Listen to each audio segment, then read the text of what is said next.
Olá, sejam bem-vindos ao curso de Algoritmo em Linguagem C++. Meu nome é Rafael. Está aí na tela o meu e-mail, rafaeldiasribeiro@gmail.com. Caso vocês tenham alguma dúvida durante o curso, sugiro que vocês me mandem um e-mail, eu terei prazer em responder e ajudá-lo.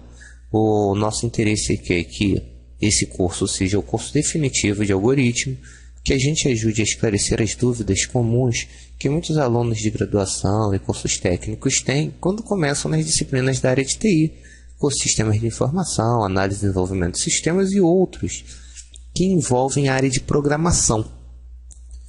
Nesse curso a gente vai ver o que é um algoritmo, o ambiente de trabalho na linguagem C++, o que a gente vai utilizar aqui dentro. Vamos desenvolver o nosso primeiro programa, formatando a saída. Vamos entender o que é variáveis, os tipos de variáveis e quando e como utilizá-las, os comandos de entrada e de leitura de dados informados pelos usuários, as operações matemáticas e as operações aritméticas que geralmente são aplicadas no processamento de dados, as estruturas de decisão, o if-else, que é o se se não, seus operadores lógicos, o switch case, o nosso escolha caso, e as estruturas de repetição, o for, que é o para, o while, que é o enquanto, e o do while, que é o faça enquanto. E vamos ver não só como fazer, mas quando utilizar essas estruturas. O que é um algoritmo? O algoritmo é uma sequência finita de instruções, passos, claras e bem definidas, executável em tempo e esforço finito. Legal, essa definição muitos de vocês já devem terem vistos, e será que entenderam? Vamos tentar entender aqui, vamos pensar junto como criar um algoritmo para fazer com que um robô tome banho. Um robô toma banho. Você vai dar uma instrução, robô, tome banho. Será que o robô sabe tomar banho? Será que esse algoritmo está com uma instrução clara? Finita tem uma instrução, início, robô tome banho, fim. Mas está claro? Está bem definido? A gente não esqueceu nada não? Vamos analisar bem o tomar banho. Quando vocês vão tomar banho, o que vocês fazem?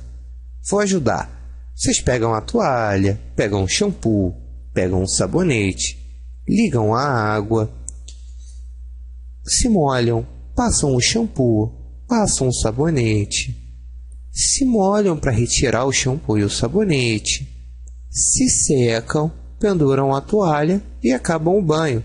Observe que a gente ainda pode melhorar muito mais como passar o sabonete, como passar o shampoo. Mas repare que do tomar banho até um passo a passo de sequência de instruções claras e bem definidas, a gente melhorou um pouquinho isso daí. E é isso que a gente tem que fazer quando a gente está trabalhando com computação, com máquina. A gente tem que deixar em cada instrução um comando claro do que a gente quer que o computador execute. Eu não posso ter uma instrução ambígua, eu não posso ter uma instrução confusa, eu não posso ter uma instrução não clara. E por que em tempo e espaço finito? Tempo porque o nosso algoritmo está se propondo a resolver algum problema. Se eu não tenho um tempo finito, se eu não acabo o meu algoritmo, eu não apresento solução nenhuma de problema. Então, meu algoritmo não vai servir para nada. Ou pior, vai servir para consumir o esforço que a máquina gasta para executá-lo. Vai consumir os recursos computacionais, como memória, processamento e diversos outros recursos que poderiam estar sendo utilizados para outras tarefas. Então vamos lá, vamos começar. O algoritmo para trocar pneu. O que vocês acham do algoritmo proposto? Início do algoritmo, trocar pneu, fim. É um algoritmo bom?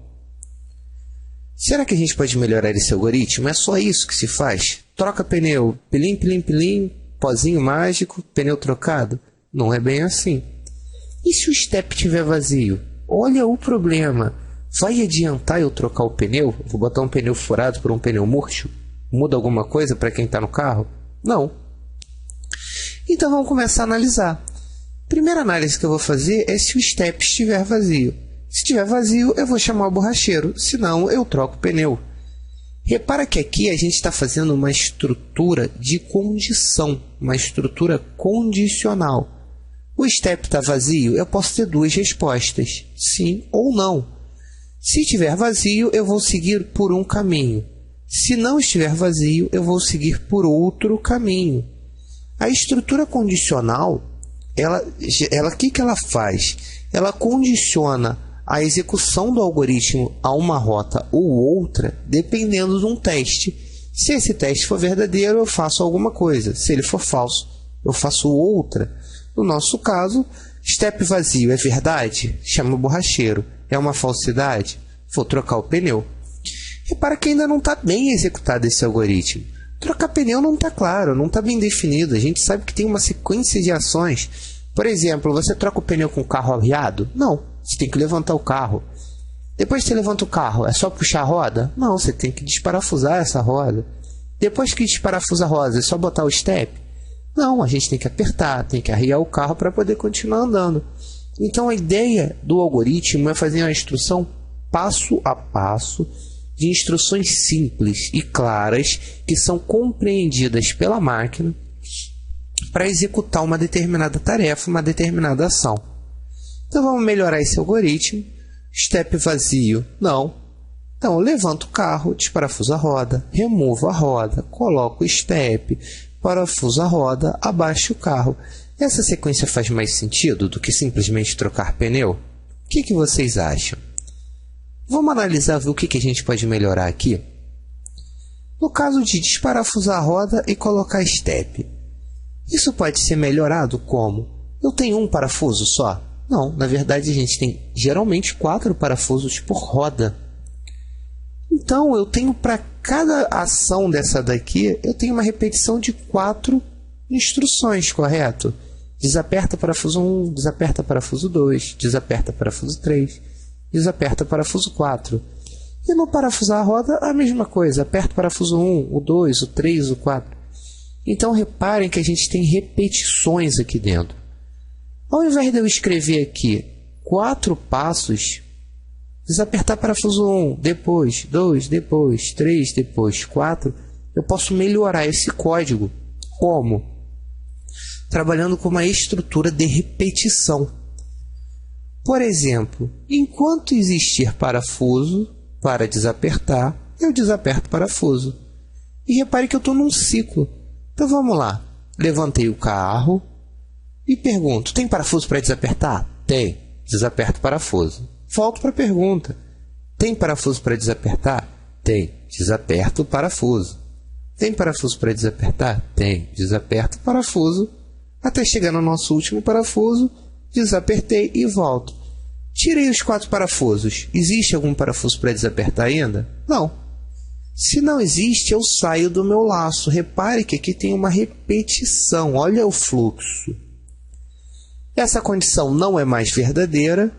Venho para a próxima instrução. Removo a roda, coloco o step. E volto para um novo laço. Tem parafuso para apertar? Tem. É verdadeiro. Então aperto 1, volto. Aperto 2, volto. Aperto 3, aperto 4. Tem mais algum parafuso? Não. A minha condição não é mais verdadeira. Então eu vou para o abaixar o carro, a próxima instrução. E o fim do algoritmo. Essas estruturas são conhecidas como estruturas de repetição. A gente, durante o curso, vai ver tanto as estruturas de decisão quanto as estruturas de repetição. E reparem que elas são ferramentas dentro do nosso processo de desenvolvimento. Não é obrigatório que um programa tenha alguma estrutura de repetição ou tenha alguma estrutura de decisão. A gente vai inserir essas estruturas de acordo com a necessidade do problema.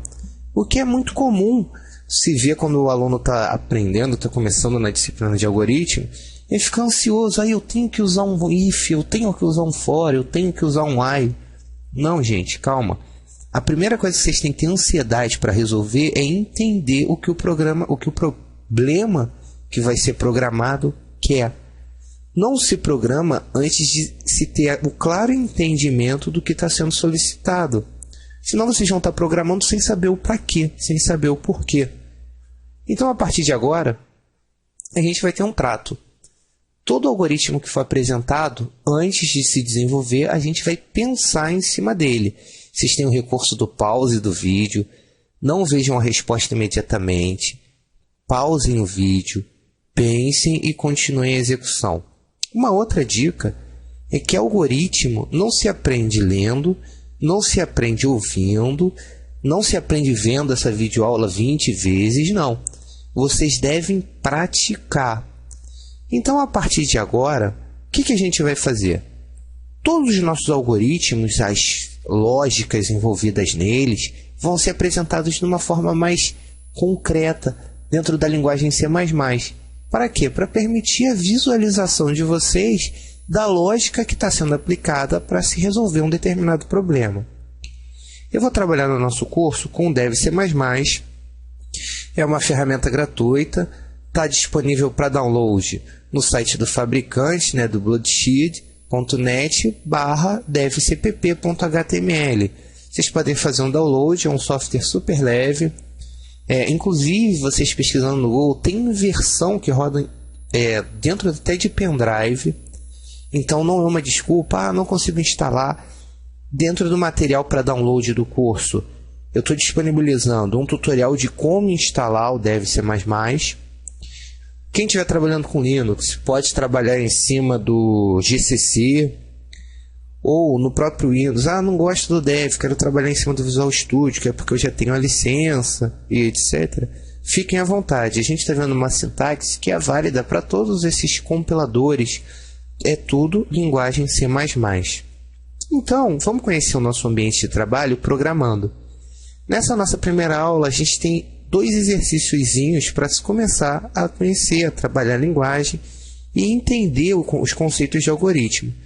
O primeiro é escrever um programa com a frase "eu amo programar". Vamos então, antes de programar, entender o que esse programa pede. O usuário vai inserir alguma informação? Não. É um programa que imprime a frase "eu amo programar". Eu tenho alguma estrutura de decisão aqui? Também não. É uma simples saída. Tenho estrutura de repetição? Não. Rafael, mas se eu quisesse escrever 100 vezes, aí sim, você botaria uma estrutura de repetição. Mas não é o caso aqui. Aqui é uma sequência simples, com uma linha que vai ser impressa "eu amo programar".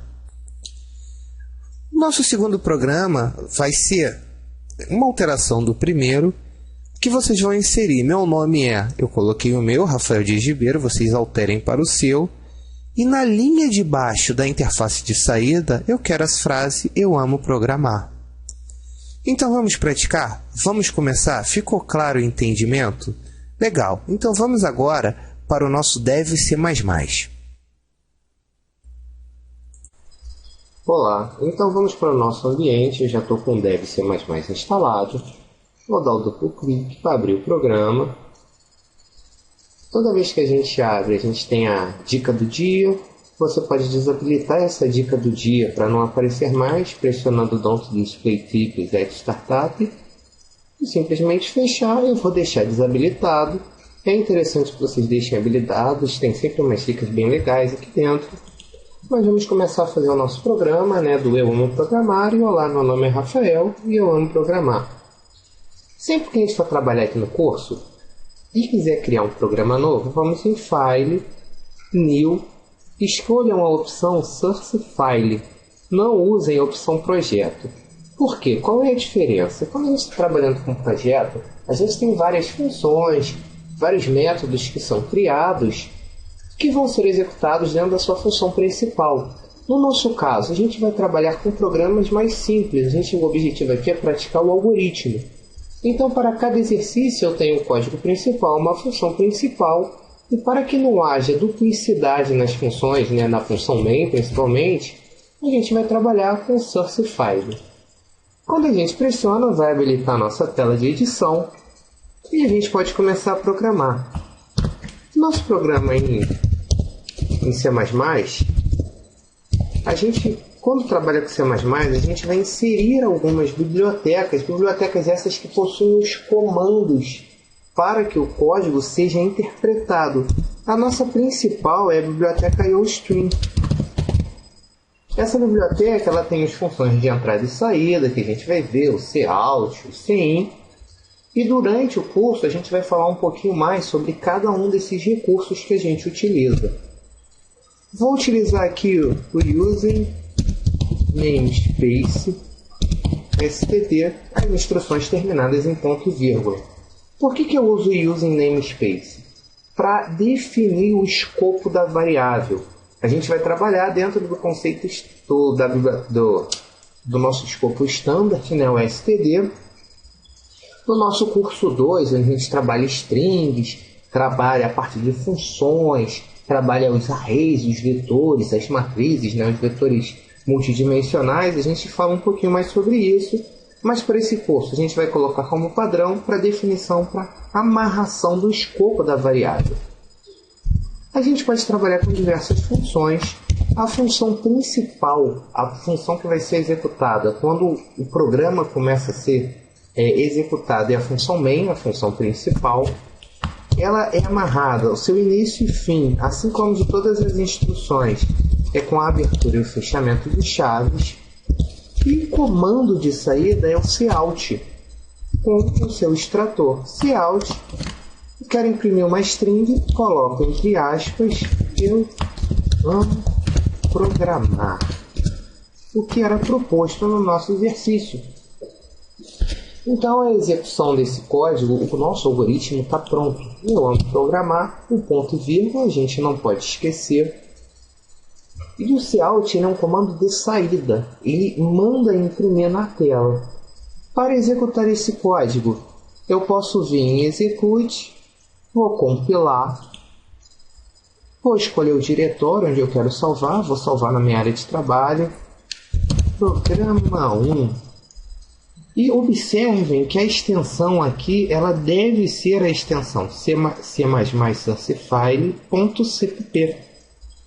Então, programa 1.cpp, salvei. Está compilando, vai verificar se existe algum erro. Não. Done, pronto, concluído. 0 erros, 0 warning, 0 alertas. Fechei. O programa está pronto? Eu já compilei, agora quero executar. Para executar, eu vou na função run. Ih, Rafael, não executou. Na verdade, executou. Ele abriu e fechou. Vocês observaram aqui que piscou uma janelinha. Porque a gente está trabalhando num sistema de janelas. A gente está trabalhando dentro do Windows. A minha versão é o Windows 7 aqui. E para forçar que pause, para que a gente consiga visualizar o resultado, eu vou usar a função system. Pause. Ponto e vírgula. O que essa função faz? Ela, na verdade, congela a minha tela de saída até que eu pressione alguma tecla. Repara que tudo que eu estou escrevendo aqui está em minúsculo. O main está em minúsculo, o include, o using space, o cout. Observa que eu não estou dando espaço aqui, né? A gente tem a mania de dar espaço em tudo, uma mania graças aos editores de texto. Em programação isso é muito ruim. Então, por regra padrão, a gente vai escrever sempre em minúsculo e sem espaço. Ah, Rafael, mas você colocou a palavra amo em maiúsculo. Dentro das minhas aspas, isso aqui é texto que o usuário escreve. É texto que eu vou exibir na tela, aqui não tem problema. O que eu falo de maiúsculo e minúsculo são os comandos. Até porque a gente está trabalhando com uma linguagem que é case sensitive. O que é isso? Ela é sensível à variação de maiúsculo e minúsculo. Ela interpreta como diferente. Vamos executar esse programa agora? Ou eu posso ir novamente, compilar e depois rodar, ou eu posso compilar e rodar, utilizando a tecla de atalho F9. Então, estou vendo aqui, ó, compile e rode, execute. Observa que a janelinha que está aqui também tem uma de atalho aqui. Ó. Eu posso executar ou por aqui, ou pressionando este botão. Então, vamos lá.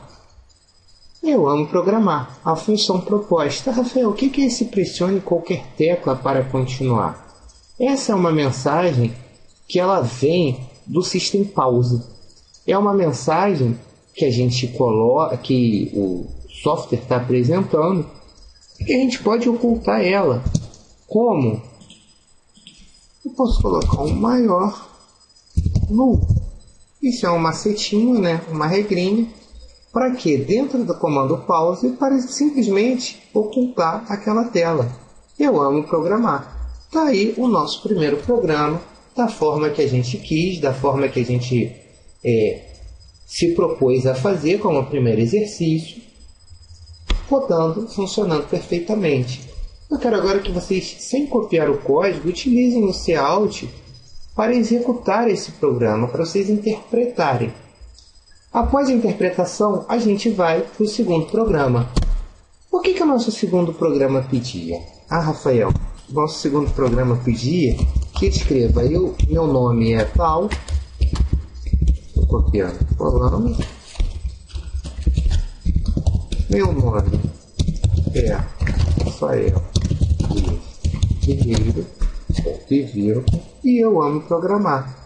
Era esse nosso segundo programa? Vamos verificar. Ih, Rafael, saiu aqui tudo junto. Vamos reparar o seguinte. O C++, ele está executando um comando. Imprima na tela, meu nome é Rafael Ribeiro. Imprima na tela, eu amo programar. E ele está fazendo. Se eu quiser que ele pule linha, eu posso utilizar um recurso do pula-linha que era o NGL. O NGL pula-linha.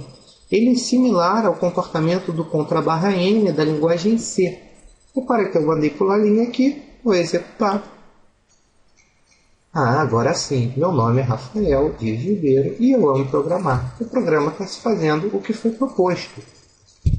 Vamos melhorar isso daí? Se eu quiser pular 2 linhas, eu boto NGL 2 vezes. Só não esqueçam de colocar o extrator, o menor, né? Executei, repara que eu já pulei uma linha para cá e uma outra linha para cá. Legal, tem outra forma de se fazer isso? Tem. O CELT não é um comando de saída, eu não sei pular linha. Eu posso chegar aqui e fazer o seguinte. Meu nome é Rafael, pule 2 linhas e depois escreva eu amo programar em uma única linha. Tem diferença? Tem um que é mais rápido ou um que é mais lento? Não. Na verdade, o tempo de execução aqui é o mesmo. É da mesma ordem de execução. A diferença é simplesmente a forma como o código vai ficar. Então, eu executando, vou ter o mesmo resultado.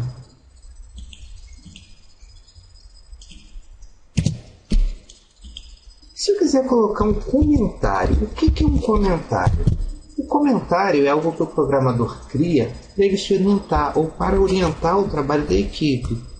É um comentário, ele não aparece no programa, ele não é executado, ele é ignorado. É um simples comentário para eu me organizar. Por exemplo, aqui irei escrever a frase oposta. Se eu executar, repara que o programa continua com o mesmo comportamento, esse comentário é ignorado. Se eu quiser comentar um texto maior, se eu quiser comentar um bloco, ou eu coloco // para comentar uma linha, ou eu posso colocar ***. Observa que eu comentei tudo aqui, ficou tudo em azul claro. Eu não quero tudo em azul claro, eu quero só este bloco comentado.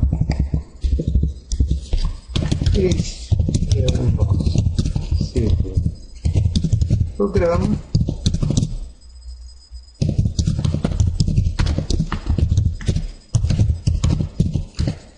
Observa que eu comentei 2 linhas. Se eu executar, o programa continua tendo o comportamento proposto, eu amo programar, e nada do que a gente fez aqui de comentários aparece como resultado. Espero que vocês tenham gostado. Espero que vocês tenham entendido esse funcionamento inicial. É claro que a gente vai ver mais funcionamento tanto da interface quanto do programa nos nossos próximos tópicos e a gente vai aumentar a complexidade do exercício. Sugiro que vocês não pulem aula, né? Façam cada aula passo a passo, porque em cada aula a gente vai trabalhando com uma dica diferente, uma proposta diferente, como por exemplo o System Pause recebendo um null, o que é o IOStream, a função main, para que a gente consiga trabalhar e caminhar para o nosso sucesso de forma gradativa, sem pular fases, sem pular conceitos. Então, até o nosso próximo tópico.